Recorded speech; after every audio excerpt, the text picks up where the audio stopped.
Hi sir. Sir fine sir, మీరు ఎలా ఉన్నారు సార్? ఏం చేయమంటారు సార్, రాష్ట్రంలో చాలా మార్పులు సంచలనాలు జరుగుతున్నాయి. వాటి మీద మీతో మాట్లాడదామంటే మీరేమో అటు కోర్టులో బిజీ అండ్ అలాగే మీరు కాంగ్రెస్ పార్టీలో క్రియాశీలకంగా ఉన్నారు. మిమ్మల్ని పట్టుకోవడం చాలా కష్టంగా ఉంది, అందుకని డైరెక్ట్ నేను ఇంటికి వచ్చేసాను.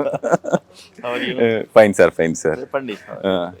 ఏం సార్ మరి ఒక్కసారిగా ఎప్పుడు ఉండేలాగే కాంగ్రెస్ పార్టీ అధికారం రాగానే అటు ప్రతిపక్షంలో నాయకులంతా కాంగ్రెస్ పార్టీలోకి రావాలని పావులు కదుపుతూ ఉన్నారు. ఇంకో పక్కేమో ఇదొక సెన్సేషన్, సాక్షాత్తు కాంగ్రెస్ పార్టీ అధినేత్రి సోనియా గాంధీ గారు తెలంగాణలో పోటీ చేయాలనుకోవడం అదొకటి. ఇంకో విషయం చూసుకుంటేమో Balka Suman BRS MLA direct Revanth Reddy గారికి చూపు చూపించడం. సో ఇది ఒక అదే అదే సో కాంగ్రెస్ పార్టీ ముఖ్యమంత్రికి ఆయన చెప్పు చూపించినాడంటే ఇంకా ఆయన స్థాయిని మించి మితిమీరి ప్రవర్తించడానికి కేసీఆర్ ఏ విధంగా వాళ్ళ నాయకులను ప్రోత్సహిస్తున్నారు అండ్ తెలంగాణ రాష్ట్ర సమాజానికి ఏ మెసేజ్ ఇస్తున్నారు అనేది ఒక క్లియర్ కట్ ఇండికేషన్. ఇట్లా మదం బట్టి కొట్టుకుంటే ఇప్పుడు ఏదైతే సుమన్ చెప్పు ఒక్కటి చూంచితే మా కార్యకర్తలు మా నాయకులు రెండు చెప్పులు చూంచుతున్నారు. అంటే ఇది చెప్పులు ఆయన చెప్పు చూపించడమే మీ వాళ్ళు చూపిస్తున్నారు. ఇది ఎక్కడికి ఈ సాంప్రదాయం సరికొత్త సాంప్రదాయం తెలంగాణలో? సరికొత్త సాంప్రదాయం కాదు. అంటే వాళ్ళు మమ్మల్ని కొడతా ఉంటే గిచ్చుతా ఉంటే గిల్లుతా ఉంటే మమ్మల్ని అంటే ముద్దులు పెట్టుకొని వాళ్ళను స్వాగతించాలి ఆహ్వానించాలి ఉదయ్. అట్లని కాదు, మరి అట్లా కాదు కదా. 9.5 ఏళ్ళు భరించినాము, అధికారంలో వాళ్ళు ఉండే. దాని తర్వాత తెలంగాణ రాష్ట్ర ప్రజలు మార్పు కోరుకున్న తర్వాత అందులో భాగంగా తెలంగాణ రాష్ట్ర ప్రజలు కాంగ్రెస్ పార్టీని ఎన్నుకున్నారు. ఇంకొకటి ముఖ్యంగా చెప్పాలంటే కాంగ్రెస్ పార్టీ మనుగడ పూర్తిగా తెలంగాణ ఇచ్చినా కూడా కేసీఆర్ చెప్పిన మాయమాటలకి, కేసీఆర్ పడిన వ్యూహాలకి, కేసీఆర్ నాటకాలకి ప్రజలు మోసపోతూ కేసీఆర్ ను భరిస్తూ ఇంకా అయిపోయింది అంటే కేసీఆర్ అంటే కాంగ్రెస్ పార్టీ ఏమి లేదు అన్న తరుణంలో రేవంత్ రెడ్డి గారు పిసిసి అధ్యక్షులైన తర్వాత ఆయన నాయకత్వంలో కాంగ్రెస్ పార్టీ బలపడ్డది. 19 మంది ఎమ్మెల్యేలుగా గెలిచిన తర్వాత వాళ్ళను 12 మంది తీసుకెళ్లిపోయినారు. మిగిలిన 7గురిని కాస్త 65 మందిని ఎమ్మెల్యేలను ఈరోజు చేసేసి తెలంగాణ రాష్ట్ర ప్రభుత్వాన్ని ఏర్పాటు చేసినారు రేవంత్ రెడ్డి. అంత పార్టీలో క్రియాశీలక పాత్ర ఉన్న నాయకుడిని తెలంగాణ రాష్ట్ర ప్రజలు ఆదరించి గెలిపించిన ముఖ్యమంత్రిని చేసిన నాయకుడికి ఈయన చెప్పు చూపించడం అంటే ఎంత అహంకారము, దీన్ని మరి ఏ విధంగా మనం వర్ణించుకోవాలన్నది అర్థం కావడం. అంటే ఇంకా ఈ రకంగా కేసీఆర్ వాళ్ళ నాయకులను వాళ్ళ కార్యకర్తలను అంటే వాళ్ళ శాసనసభ సభ్యులు అయితే కావచ్చు, లేకపోతే ఇంకొకరు అయితే కావచ్చు, వాళ్ళని ఏ రకంగా ఎంకరేజ్ చేసేసి ప్రజల్లోకి పంపిస్తున్నారు అండ్ ప్రజాస్వామ్యబద్ధంగా ఎన్నుకున్న నాయకులని ఎటువంటి మెసేజ్ ఇస్తా ఉన్నారు. ఈ భూత పురాణాలు కానీ, ఈ చెప్పులు చూంచడం కానీ, మళ్ళీ దాని తర్వాత మనం ఈ రోజులలో మీడియా ఛానళ్ళు చిన్న పిల్లలు చూడాలంటే మనం భయపడే పరిస్థితి ఏర్పడ్డది. ఇది ఒక ట్రైనింగ్ ఇన్స్టిట్యూట్ అవుతుంది మీడియా ఛానళ్ళు. ఈ రాజకీయ నాయకులు మాట్లాడే విధానాలు ఏవైతే చూస్తూ ఉంటే ఒక ట్రైనింగ్ ఇన్స్టిట్యూట్ లాగా తయారైతా ఉంది బూత్లకి. సో ఇటువంటి వరవడి తొలగిపోవాలి అండ్ ప్రజాస్వామ్యంలో ఉన్నాం కాబట్టి ఒకసారి మనం మాట్లాడుతున్న మాటలు ప్రజలు చూస్తారు కాబట్టి నీ అహంకారం ఎంత ఉంటే నీ దగ్గర పెట్టుకో. ప్రతిపక్షంలో ఉన్నావు, నీ ప్రతిపక్ష నాయకులు అసెంబ్లీలో ఉన్నారు, వాళ్ళ ద్వారా నువ్వు ప్రశ్నించు. ఒకవేళ మేము గనక చేయలేని పరిస్థితులు మా వాగ్దానాలు నిలబెట్టుకోకపోతే ఏవైతే ఉన్నాయో మీరు అధికార పక్షం ప్రతిపక్షం ఉన్నారు కాబట్టి అధికార పక్ష నాయకులు మీరు అడగొచ్చు.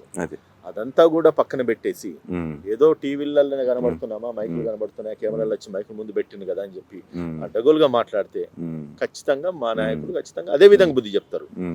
వాళ్ళు చెప్పులు చూంచితే మేము పోయేసి అంటే గాంధీ తరం పోయింది, మహాత్మా గాంధీ జాతిపిత మహాత్మా గాంధీ తరం పోయింది.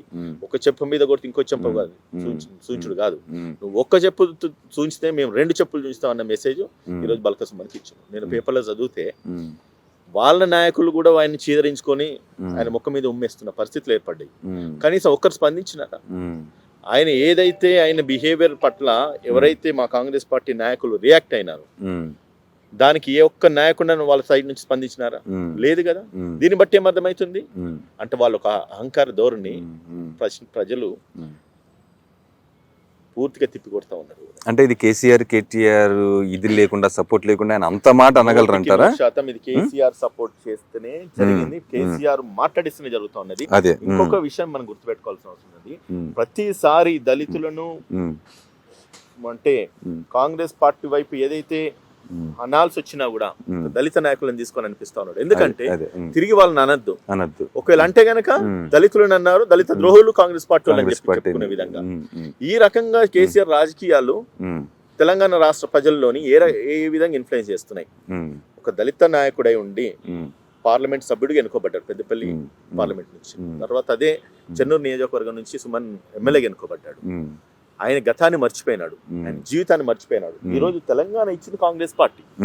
నాడు నువ్వు ముఖ్యమంత్రి, నాడు నువ్వు పార్లమెంట్ సభ్యునివైనా, లేదంటే కనుక ఈ రోజు మొన్న గతంలో ఎమ్మెల్యేవైనా, లేదంటే నీ ఎవరైతే నీ గురువో, లేకపోతే నీ తండ్రి సమాన్యుడనో, లేకపోతే నువ్వు ఎవరికి చెప్పులు మోస్తావో, ఎవరికి గ్లాసులు నింపుతావో, ఎవరికి మందు పోస్తావో, ఆయన ముఖ్యమంత్రి చేసింది తెలంగాణ రాష్ట్ర ప్రజలు. దళితులను మోసం చేసిండు, దళితులకు వాగ్దానాలు చేసేసి 3 ఎకరాల భూమి ఇస్తా అన్నాడు, లేకపోతే దళిత ముఖ్యమంత్రి చేస్తా అన్నాడు. ఆయన దళితులకు చేసిన అన్యాయాలకు, అరాచకాలకి చలమగీతం పాడుతూ ఈరోజు తెలంగాణ రాష్ట్రంలో కాంగ్రెస్ పార్టీని గెలిపించినారు.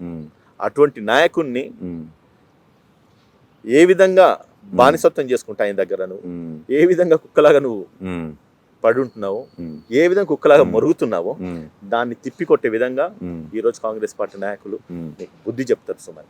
కాబట్టి ఒళ్ళు దగ్గర పెట్టుకొని వ్యవహరించు. ఇంకొకసారి గనక నోరు జారినవా నేను జైల్లో పెట్టి ఊసు లెక్క పెట్టించే పరిస్థితి. అంటే 9 ఏళ్ళు అధికారం చలాయించి సడన్ గా ఆ అధికారం కోల్పోవడంతో ఫ్రస్ట్రేషన్ అనుకోవాలా, లేకపోతే స్టిల్ ఇంకా వాళ్ళు అధికారంలో ఉన్నామని ఫీల్ అవుతున్నారా? దేనికి ఆయనకి అంత ధైర్యం? ఒక సాక్షాత్ ముఖ్యమంత్రికి చూపించే ధైర్యం లేరు అన్న విషయం మనకు తెలుసు. ముమ్మాటికి ఇది ఫ్రస్ట్రేషన్ అన్న విషయం కూడా మనకు అందరికి తెలుసు. ఎందుకంటే ఒకప్పుడు రాష్ట్రంలో తెలంగాణను ప్రజలను మోసం చేసి ఎంత రాజ్యం వెళ్ళినారు వాళ్ళు. 88 మంది అసెంబ్లీలో వాళ్ళు ఎమ్మెల్యేలు గెలిస్తే 12 మంది కాంగ్రెస్ వాళ్ళని తీసుకున్నాడు. అసలు ప్రతిపక్షం లేకుండా చేసిండు. ఖచ్చితంగా మాట్లాడాలంటే మాటలు రాకుండా చేసినాడు. ప్రతిపక్షం నోర్లు ముంచిండు. ఇటువంటి వ్యవహార శైలి గత సీఎం కేసీఆర్ గారు చేసినారు. రైట్, అటువంటి వాళ్ళు ఈ రోజు బయటికి వచ్చేసి ఇవాళ మనము అధికారంలో లేము అన్నది మింగుడు పడతలేదు. పోలీస్ స్టేషన్ కు ఒక ఎస్ఐకి ఫోన్ చేస్తే చిపోరా అంటున్నారంట.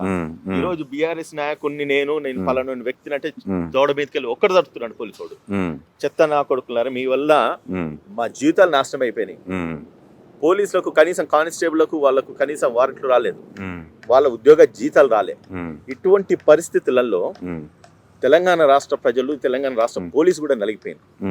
టీచర్లకు సరైన సమయంలో జీతాలు రాలేదు, పెన్షన్లు అందలేదు. ప్రజలు బుద్ధి చెప్పినారు ఎన్నికలలో, వాళ్ళ మనగడ కోల్పోయినారు, అధికార దుర్వినియోగం చేసినారు, ఎంతో మంది భూ కబ్జాలు చేసినారు, దళితులపై ఎన్నో అట్రాసిటీస్ జరిగినాయి. ఎక్కడ ఏ ఎమ్మెల్యే మాట్లాడలే, ఏ రోజు ముఖ్యమంత్రి బయటికి రాలేదు. ఎంతమంది రోడ్ల మీద పడి చనిపోయినా కానీ కనీసం పరామర్శించే పరిస్థితి కూడా లేని పరిస్థితిలో ఈ రోజు టీఆర్ఎస్ నాయకుడు ఆ రోజు ముఖ్యమంత్రి ఉండే. అంత పరాకాష్ఠతో ఉన్న ఒక ముఖ్యమంత్రి ఈ రోజు అధికారం కోల్పోయి కనీసం అసెంబ్లీ కూడా రాని పరిస్థితి, ప్రతిపక్షం నిలబడి కూర్చొని మాట్లాడలేని పరిస్థితి, తొంటిరిగిందని చెప్పి ఇంట్లో పడుకున్న పరిస్థితి. ఇదంతా ఎందుకు వచ్చింది? ఎవరి వల్ల వచ్చింది? ఎవరి అహంకారం ఇదంతా కూడా? నీ నాయకుడు అహంకారం కదా? కనీసం ఇప్పుడైనా బుద్ధి తెచ్చుకోవాలి కదా, బుద్ధి తెచ్చుకొని వ్యవహరించాలి కదా. అంతేగాని అడ్డగోలుగా నోరున్నది కదా అని చెప్పేసి మాట్లాడితే చేతులున్నాయి చెప్పులున్నాయి కదా అని చెప్పి చెప్పులు చూంచితే ఖచ్చితంగా నిన్ను బొందబెట్టే పని అయితే జరుగుతుంది. సి ఉదయకాంత్ గారు, ఇదే ఏపీ ఆంధ్రప్రదేశ్లో నాయకులే కాదు, ఒక నెటిజన్ కావచ్చు, సాధారణ ఒక పౌరుడే నెట్లో కానీ ఒక కమెంట్ ఏమన్నా ముఖ్యమంత్రి గారి మీద కానీ అధికార పక్షం మీద కానీ చేస్తేనే వాళ్ళు కేసులు పెట్టి వాళ్ళు జైల్లో పెట్టే ప్రయత్నం చేస్తున్నారు.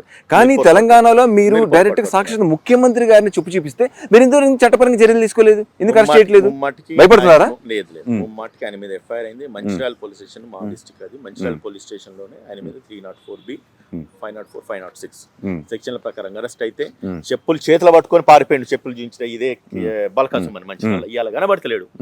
కనబడితే తీసుకపోయి బొక్కలేసి తోముతారు కదా. అంటే ఎక్కడ మీకు తెలియదా? ఎక్కడ పోలీసులకు తెలియదా?